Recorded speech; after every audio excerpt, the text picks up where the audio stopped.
Hi, everybody. Welcome back to the Inspired podcast. Today, I have with me a very long-term friend and beautiful pageant girl, Rebecca. Now, I've known Rebecca for as long as I've been in pageant. It's not that long, but I have known Rebecca a pretty long time now.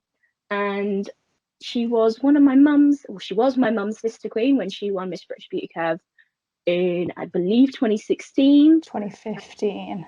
Oh God, 5 years ago. 5 whole years ago. Now we've hit 2020. It's been a whole 5 years since Rebecca won Miss British Beauty Curve.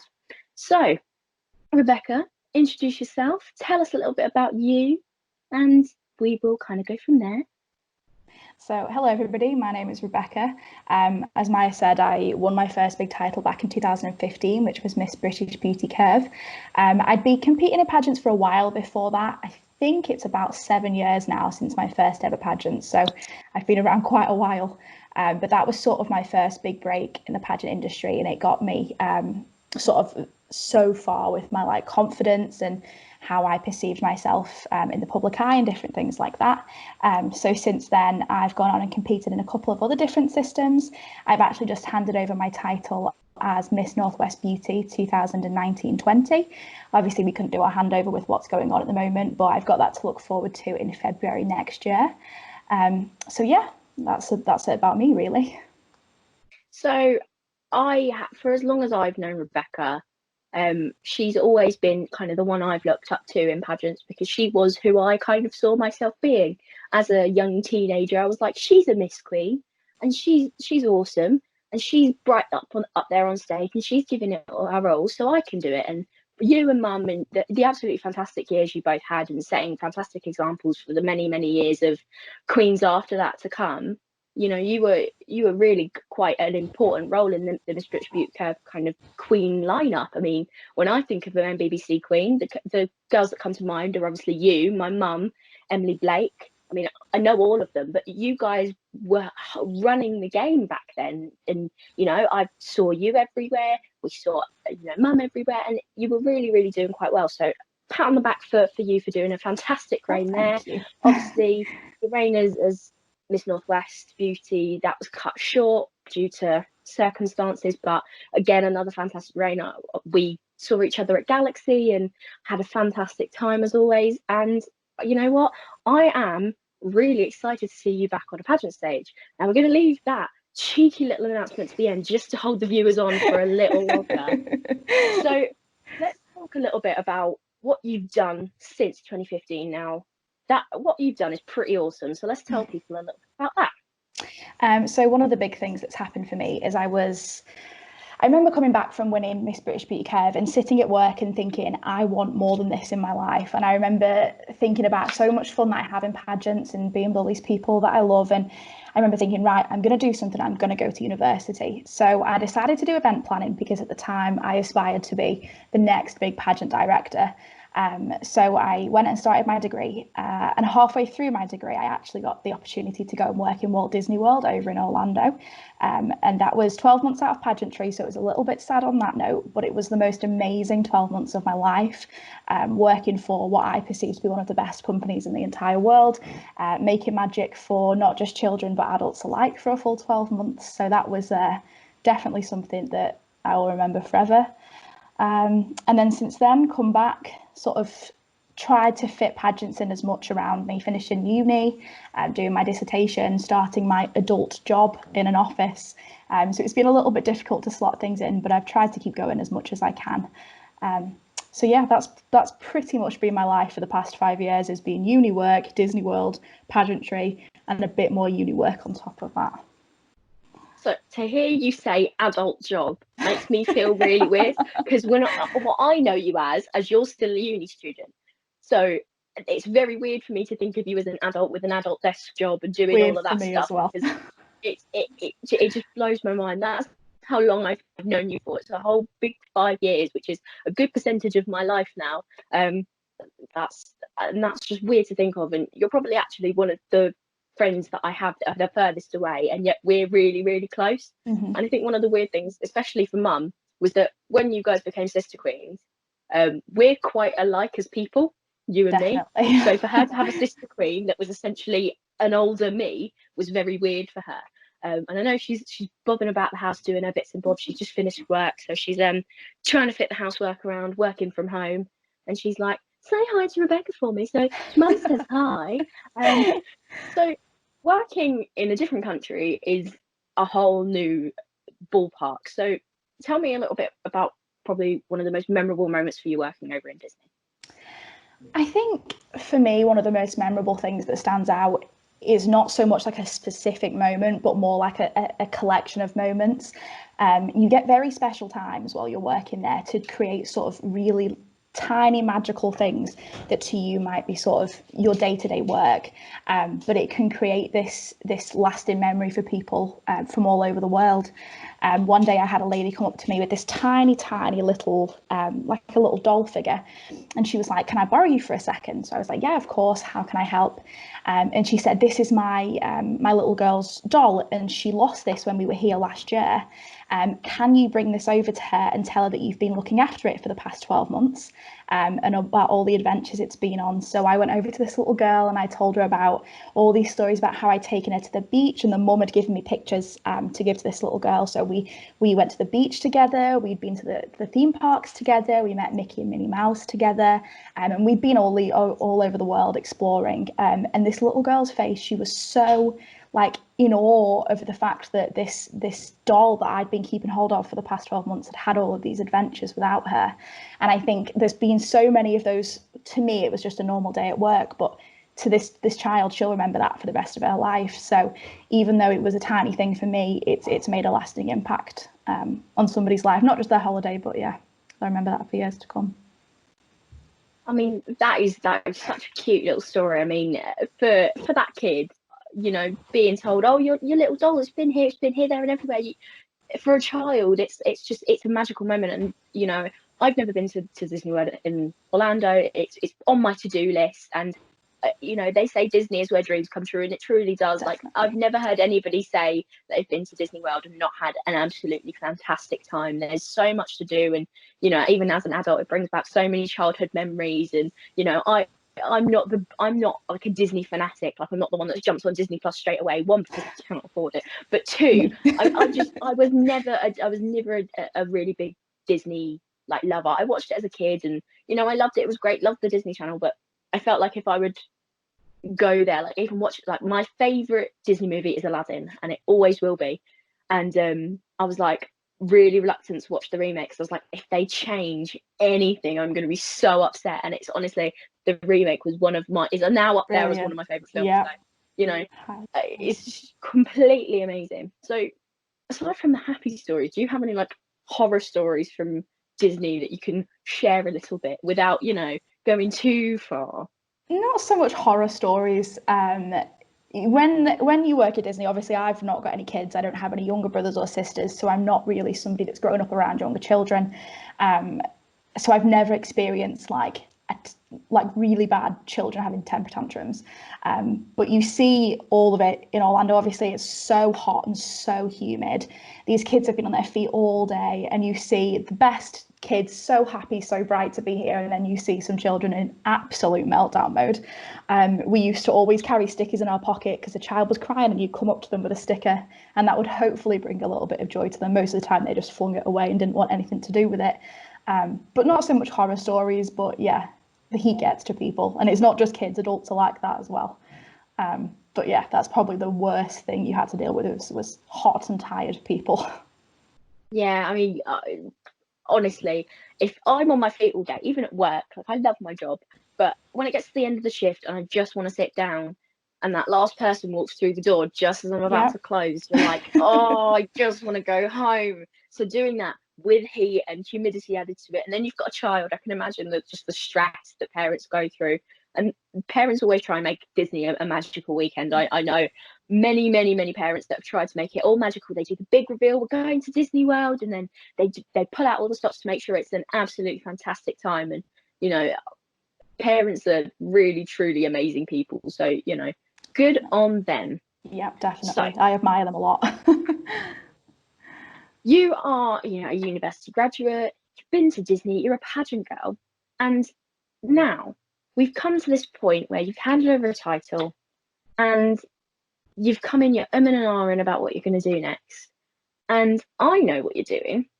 And for me, this is so exciting because I am finally able to watch literally one of my closest friends in pageantry try and take the crown that I have on my head. Not snatchy grabby, but Rebecca will be competing for the title of Young European International Miss this November. And honestly, I am so excited for her. It's unreal. So Rebecca, tell us a little bit about where you're going to be representing and, you know, any feelings that you're having at the moment, because it's all very new, all very new news. So just tell me your thoughts and feelings. I think for me, once I'd handed over my title, I sat for a while and I thought, where do I want to be next? What are my short-term, long-term goals? What do I see myself doing this year? And obviously it's been a while since I've competed in sort of a bigger major pageant. Again, Miss British Beauty Curve is the last national title I've held. So it was a little bit, I didn't know where I wanted to go, and I'd spoken to a few people. I think Yemi was the place where I set my heart on, because it seems like such an inclusive system. Obviously, you're an amazing queen. You've got Hannah, you've got all the beautiful girls there who are so inspiring, not just to me every day, but to so many other people. And I think after having a look around and and ahhing, it was sort of the place where my heart fell in terms of where I thought I'd best fit. So yes, I will be Yemi Preston, which is very exciting. So yeah, I've got a lot to look forward to, a lot of work to do. So yeah, we will see how it goes from here, but I've already started practicing. I've got a big pile of notebooks next to me with loads of notes in it for different things. So yeah, the journey starts now. So I know you are a massive planner and you love to plan things, and I know that you've already started picking and choosing outfits and thinking about different things, and you're exactly like me in that respect. As soon as I won this title, I was already literally in the car home. What am I doing for my national wear? What am I doing for my evening wear? Always trying to think of the end goal. And you know, it would be an absolute fantastic opportunity that if I take home a title in Texas, to be able to come back with you as a really close friend. It would just be amazing, and it would be a bit of a weird surreal thing for me to be able to crown you, because I think I'd probably get quite emotional, because it'd be like a weird, it was like when in Miss International Curve, when Maya obviously crowned Mum, so Mum then crowned Maya for Miss International Curve, and that was like a weird like parallel universe moment. So I feel like it'd be like that if hopefully in November you take away the crown. Like I know that you're going to smash it. Like no matter what happens, you're going to absolutely bloody smash the stage. And I know you have the feelings of, oh, I've been away from the stage for 5 years, but you know, I've never seen you look, you know, unpolished or bad. And I know your walks are already fantastic, so you've got absolutely nothing to worry about. And I'll be there cheering you on. Mum will be there cheering you on. So you've got a crowd and you've got the support. And now that the big news is out, let's just talk a little bit about what you've done platform-wise throughout your pageant journey. I know that it's all very new, lockdown's happening, there's not been, you know, a lot of pageant stuff going on. So what would you kind of like to achieve in the lead up to November, and what have you kind of done in the past that makes you want to achieve those things? I think for me, the main reason I chose the platform I've chosen is because I suffered a lot with body image when I was younger. And don't get me wrong, I still am not fully there. I'm still sort of trying to lose weight and trying to do this and that and everything. Obviously, I am a bigger girl. So setting my heart on trying to be a body positive role model and using body positivity as my platform is sort of something I've worked over for a couple of years now. Back in 2015, I ran my first sort of body positivity pageant training session, and that went down great, and I felt so accomplished in myself that I didn't only help pageant girls, but I had non-pageant girls come, and we just had an amazing afternoon and strutted around and all felt great. So hopefully, if we're allowed to do in-person activities again, that's something I'm looking at doing for a second time, because it went down so well. I raised so much money for charity, so it's definitely something I'm looking at. But yeah, for me, body positivity is a massive thing, because so many people suffer in silence, and so many people feel like they're not good enough, and social media is such a massive influence on people's lives. I know I spend my time scrolling through Facebook all day, every day, and seeing people sometimes makes you feel a bit like, oh, I hate myself, I'm so big, I'm ugly and all this. So another thing that I'm going to be hopefully starting in June is a 30-day body positivity challenge, which will involve 30 days of pictures, 30 days of self-care, and just a nice thing for everybody to do, not just bigger girls, not just thinner girls. We can all be involved in this, and it will help in every aspect. So that's what I'm working on currently. So yeah, watch this space for that. I'll pop it on my Facebook page and probably on my Instagram as well. So please get involved. It'll definitely be something I get involved in. I mean, before I changed around my platform, mine was very much similar to yours, body positivity and body image. It's something that I've kind of struggled with throughout a lot of my life. I've went from being quite slim as a child to kind of putting on a lot of weight quite quickly and kind of losing grasp of what my body image was. Don't get me wrong, I've always been curvy, but I was doing like gymnastics and dance quite regularly as like a primary school kid.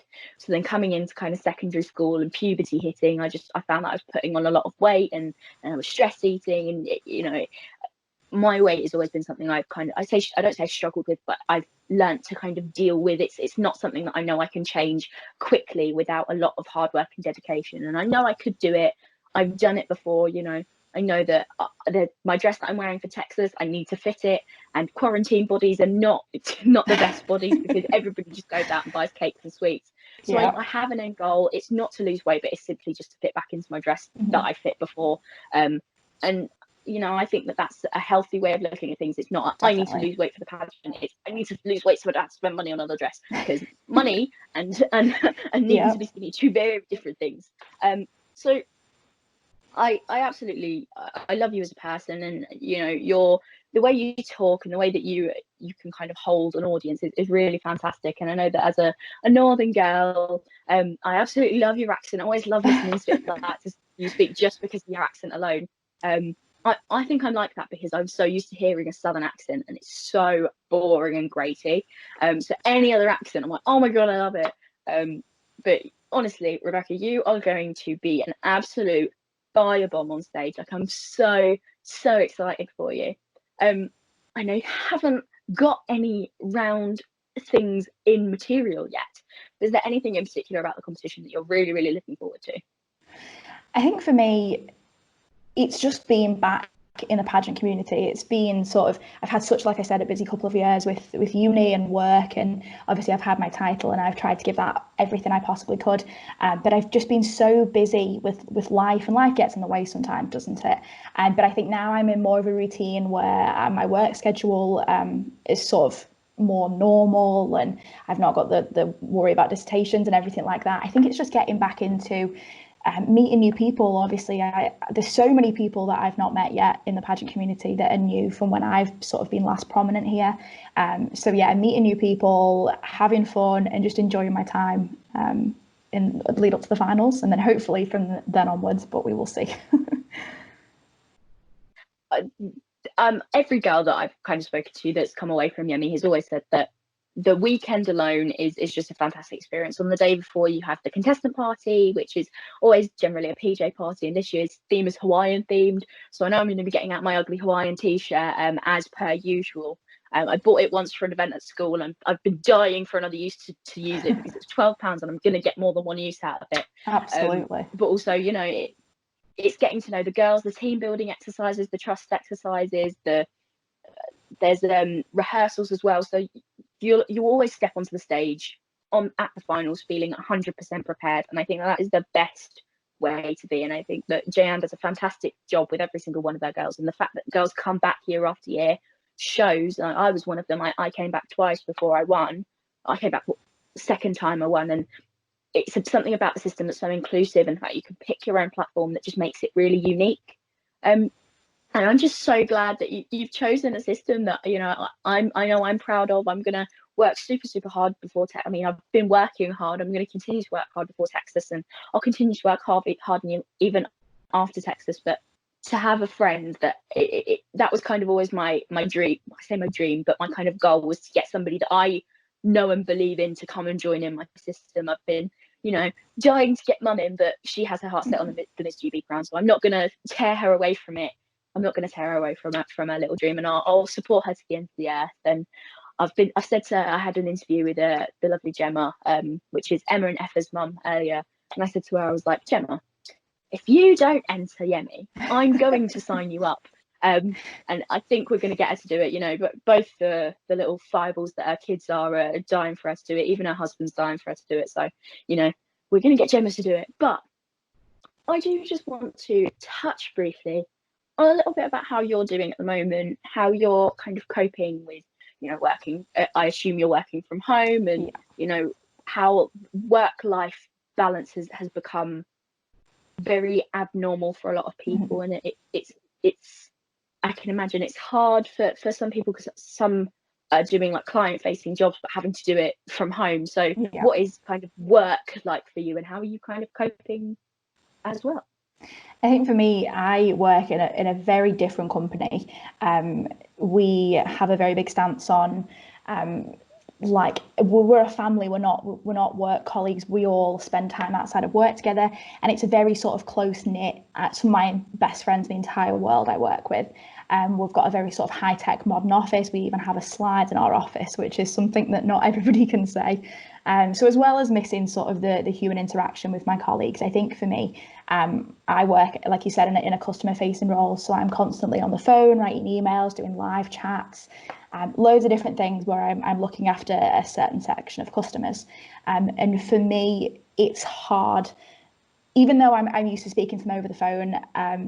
I'm not used to just speaking to them and not being able to shout something over the office, different things like that. So I think that's been the biggest thing for me working from home. Obviously, we've got FaceTime, Zoom, Skype, all of those different things. But it just takes away that edge of actual human interaction that I think I've struggled with, because I don't know whether you can tell, but I'm a very talkative person. I'm a very loud person, and I love being around people. So yeah, for me, that's been the hardest. Every other aspect I seem to be doing okay so far. I am very grateful that I'm still working, because it is giving me something to distract myself away from twiddling my thumbs and playing way too much Animal Crossing. So I think it's good to have something, even though sometimes I do wish I was sat in the back garden on the sun lounger like my sister is, but I should be grateful that I'm still working. So yeah, I'm doing all right. That's really good to hear, and I applaud you for being able to work, because I cannot, as much as I'd love to do my job from home, I can't serve coffees out my window. I always make that joke that I could pour the hot water out my window, but it probably wouldn't go well. Massive health and safety issue. But I just, as kind of like a closing point, is there any advice that, going kind of back to your platform, these last two questions have been very scatty, and I'm so sorry, but going back to your platform, is there any advice that you'd like to give people that you know, that perhaps are struggling with their body image at the moment? You know, they feel like they've put on a bit of weight, or they feel like they're not happy because we're in this kind of situation. What kind of would you like to say to them if they're feeling down? I think it's just very important to take time for yourself. Obviously, especially now, we've got an abundance of free time, but there's a very big difference between free time and time to yourself. One of my favourite things to do is go upstairs to my bedroom. I will close my curtains, put a nice candle on, and I'll listen to some music. I've been very into listening to some show tunes lately. That seems to be sort of my happy place. And just take some time for yourself. Think about where you want to be as a person. Work on that. Spend some quality time with family members and loved ones. If you can't see them, do it over Skype and different things like that. But it's just about taking time for you and spending time with you. Obviously, we're in a situation that's unprecedented, and hopefully it shouldn't last too much longer. But if it does sort of start lasting on longer than we're expecting, I think you definitely just have to take time for you away from sort of the outside world, because the news and social media can be scary, and obviously we don't know what's going to happen. And I think it affects us all differently. But yeah, keep yourself as positive as you can. And if you're ever struggling, please reach out to your friends, your family, even find me on Facebook. There's charities out there that can help if you are struggling. But yeah, take some time for yourself, chill, treat yourself to a nice hot chocolate, and just decompress from the outside world is probably my biggest piece of advice. And I wholeheartedly endorse that message. It's very, very in tune to what my platform is about, and taking some time for yourself and finding something that you can zone, like hone into, zone out, and just don't think about what's going on outside. I know it's hard to do, but just taking the time for yourself can be really, really beneficial for your mental health, and also for helping to develop those positive feelings that you can be having. If people wanted to contact you, where could they find you to follow your pageant journey into the Emmy finals? Where would they be able to find you? I'm actually just about to make a new Facebook page and a new Instagram page, because I'm sick of bombarding all my friends and family with pageant pictures. So I'm going to sort of separate things a little bit. I haven't done them yet, but I will get you to post them somewhere around this this video. And so, yeah, if you want to give me a follow, give me a like, follow my journey, please feel free to do so. And like I said, if you ever have any questions or you ever feel like you need someone to talk to, my inbox is always open. So please feel free to give me a message. Thank you so much, Rebecca, for coming on today and talking to me a little bit about your pageant life, your pageant journey, and also your work life and your fun Disney life. It's been absolutely fantastic to actually get to talk to you about those things. I feel like I haven't had the opportunity to actually sit down since you've come back from Disney to actually talk about what that's all been like. And literally, it's been absolutely amazing. And I'm so psyched for you to be on the Emmy stage finally. To all my listeners that still tuned in, thank you so much for listening. It's been a bit of a different one. We've had 3 different topics today in a little inspired bite, but Rebecca is an absolutely amazing person. If you do want to follow everything that she's doing, like I said, her socials are down below. And I will see everybody in the next one with peace, love, and positivity. I will see you later. Bye. Bye.